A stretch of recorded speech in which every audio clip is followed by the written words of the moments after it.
This Equipment World video is brought to you by Chevron Delo 600 ADF Ultra Low Ash Diesel Engine Oil. It's time to kick some ash. Hi everyone, welcome back to Equipment World. You're watching The Dirt. I'm your host Brian, and today I want to talk about what do you do to cross-train your employees?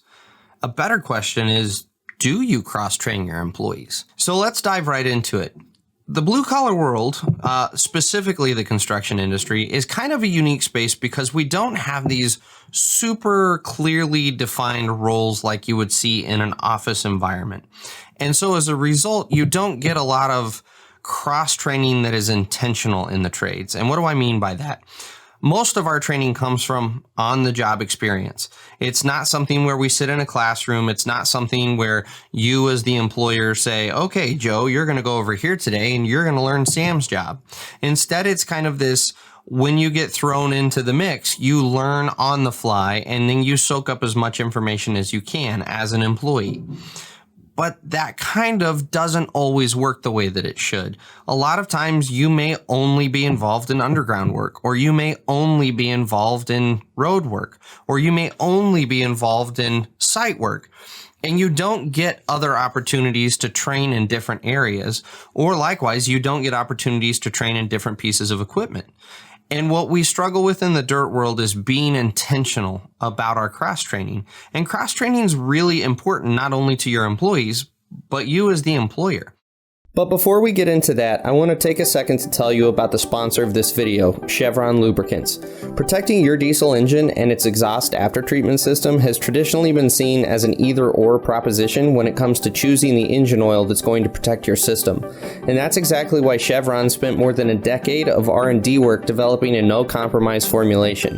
Now, I don't have to tell you why a clogged DPF is bad news, but here's the real kick in the pants. 90% of that ash clogging up your DPF and then upping your fuel and maintenance costs, it comes from your engine oil. You might be thinking, why don't they make an engine oil with less ash in it then?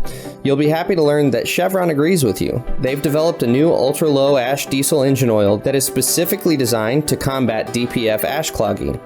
Delo 600 ADF with OmniMax technology cuts sulfate ash by 60%, radically reducing the rate of DPF clogging and extending the DPF service life by 2.5 times. Before you had to choose between protecting your engine or your aftertreatment system. Now you don't. Delo 600 ADF with OmniMax technology. It's time to kick some ash.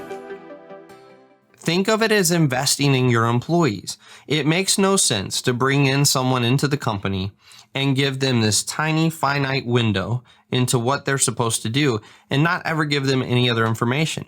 Because what happens when you have one of your other operators out sick, or you have one of your operators on another crew that's out, and you suddenly need to take this person and throw them in the seat in a different crew on a different kind of job, and you want them to be productive?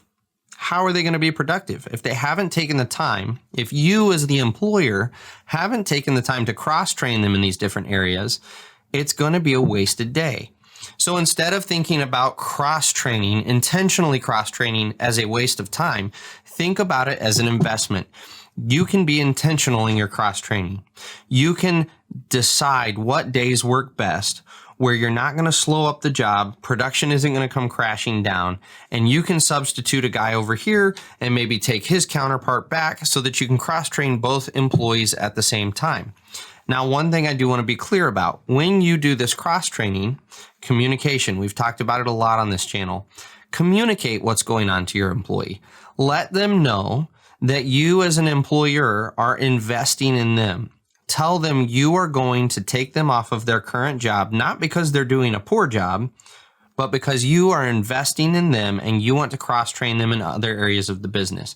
This is actually going to be a great morale booster for your employee.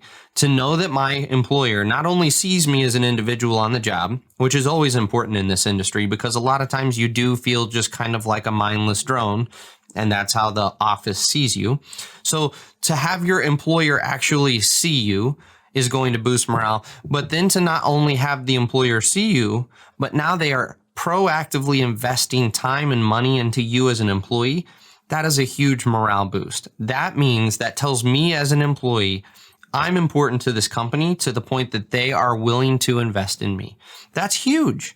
And so this can be beneficial for you and your employee in the long run. This is a really big thing that the industry doesn't do enough of. Cross-training can be really, really effective for you if you utilize it and you're intentional about it. Don't rely on just the general job site conditions to train your employees. That doesn't always work. A lot of times it flat out doesn't work, and it doesn't give them a complete education, especially if you get put on a crew. Let's go back to underground. If it's my first time doing underground, even though I've been in the business for 5 years and I know how to run this equipment pretty well, but I get put on a crew that practices really unsafe practices.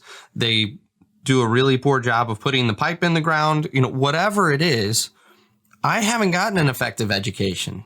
I've gotten a sort of education on the wrong way to do things.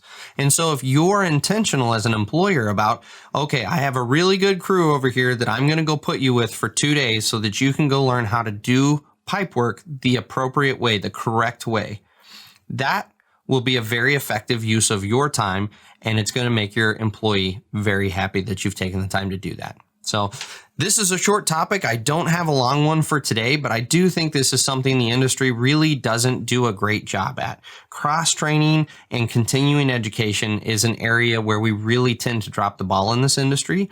And so just to have the conversation and get that in your mind is the goal with the video today. So I hope you guys have enjoyed it. If you have comments, absolutely drop them below. Let us know what your ideas are. How do you cross-train your employees at your company? How do you make sure that your employees aren't stuck in a tiny little box of knowledge and are actually getting the full job site experience? Thanks for watching, and we'll catch you guys on the next episode of The Dirt.